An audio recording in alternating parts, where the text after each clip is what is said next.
नमस्कार, आरपी किचनमध्ये आपलं स्वागत आहे।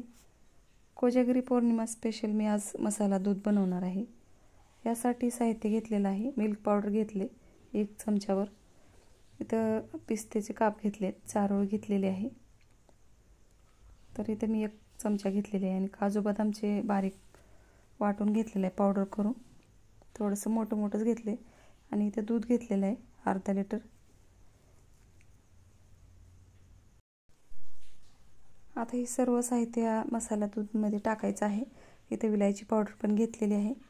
आता दूध उकळण्यासाठी गॅसवर ठेवायचे।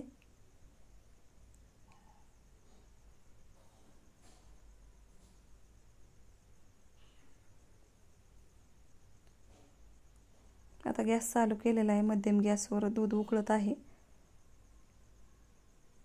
आता इथे साखर घेतलेली आहे 4 चमचे,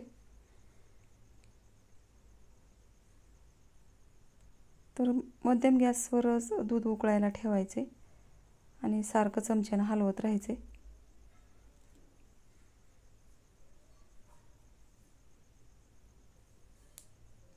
आता इथे मी मिल्क पावडर थोडंसं दुधामध्ये वितळून टाकलेलं आहे,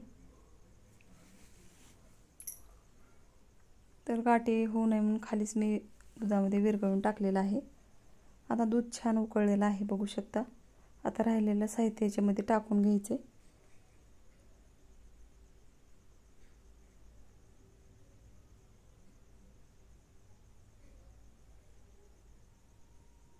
आता इथं काजू बदामचं जे पावडर बनवलेलं होतं ते पण ह्याच्यामध्ये टाकून घेतलेलं आहे आणि चारोळी पण ह्याच्यामध्ये टाकून घेतलेली आहे। आता मध्यम गॅसवर 10 ते 15 मिनिटं उकळू द्यायचे दुधाला।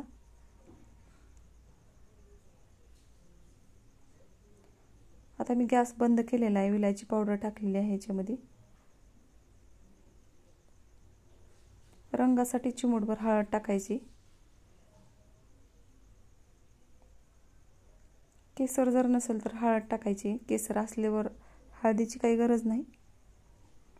आता इथे एकदम छान असा मसाला दूध तयार झालेला आहे।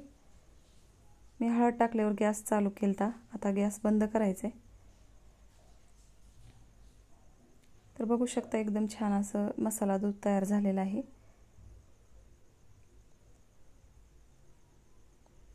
आता हे मी ग्लासमध्ये मुलांसाठी बनवलेलं आहे, तर प्यायला देणार आहे मी मुलांना।